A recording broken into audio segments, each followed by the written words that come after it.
This is Middle Class Matt from Don'tBuyTheHype.blogspot.com, and I am the sports genius, and I am a huge college football fan. Now, I mostly cover the NFL on my channel, but I want to talk some college today, which I like just as much, but I find the NFL easier to cover, and it's also great. Let's clear the air. The SEC is the best football conference in the country. There's not anybody close. On a scale of 1 to 10, the SEC is an 11. The other teams are 6s and 7s. It is that far above everybody else. Now you say, middle class, everybody knows that. Why are you saying that? Because there's idiots on ESPN and sports analysts who try to talk about other conferences, the Big 10, the Big 12, every year and try to say they're competitive. It's not close. Please, it is not close.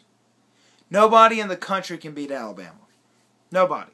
The only chance for anyone to beat Alabama is another SEC team that gets hot at the end of the season. Surges.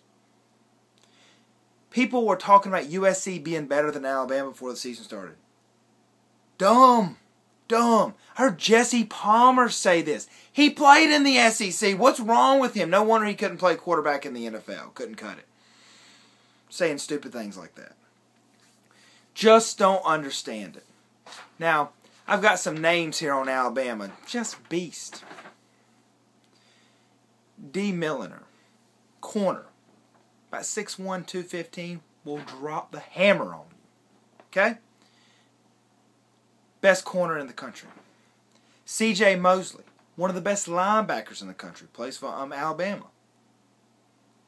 The best linebacker in the country plays for Georgia. His name's Jarvis Jones. Looked like Ray Lewis out there when he played against Missouri. Alabama has 2 running backs that probably could start on any team in the country, including USC, who they thought was better than Alabama.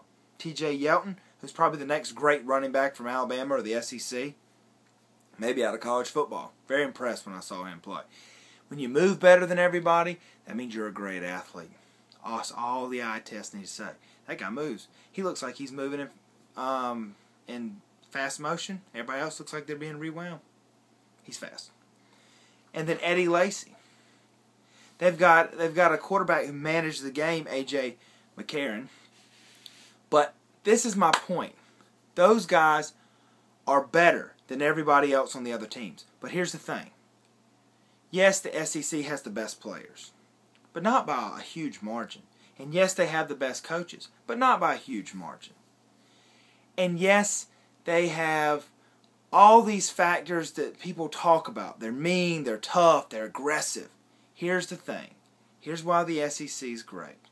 And one side note before I get to that. If you want to know why all the great players go, it's not only because of what I'm about to say, but it's also because they have really good-looking women in the SEC. And that lures the young guys in. Just makes sense. If you didn't know that, you don't know college football. But the reason it's great is because of culture. The culture they breed is serious football. You may have seen athletes before in your life. Now you see the disciplined, focused athlete. Those are the kind that go to the SEC. Not that all of them are like that. Look at the Honey Badger. He wasn't a disciplined person.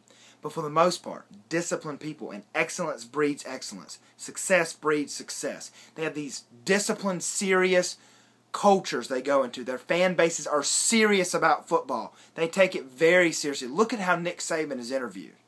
How serious he is. Is he joking? Is he playing? No, he looks like he's about to go in a prize fight and knock somebody out. And the serious players go to the SEC because of that. The other schools like USC, I saw them before the game in Stanford pretend like they're chainsawing the goalpost. Funny guys. They're the kind of guys spinning the football, walking out there, playing, telling jokes. Man, we're going to come out here and kill these guys. It's going to be no problem. That's not the SEC guys. They come in there serious warrior mentality. They're ready to go in there and dominate people. Now let me tell you this. The teams that are out there, Florida State and Clemson in the ACC. And I'm an ACC fan, so saying this about the SEC, I'm being totally objective. Big ACC fan. Florida State and Clemson may be the only teams that can test Alabama. And I don't even know if they can really give them a good test. The other teams out there, Oregon, Oklahoma, Notre Dame, whoever else is in the top 10 that's not SEC, most of the SEC is top 10. Those other teams, the contenders out there, They can't even beat the teams after Alabama. LSU, Georgia, South Carolina. Those teams will beat the best teams in other conferences. That's how superior the SEC is to them. The only chance for Alabama not to win the national championship is if one of the SEC teams gets hot and knocks them off. That's it. And that's why the SEC is dominant. And they should be. 6 straight championships. 7 of the last 10. Come on now. They're the best conference. That's all that needs to be said. Please, any other debate? Stupid talk. This is Middle Class Matt. Check out all my football videos. I'll see you next time.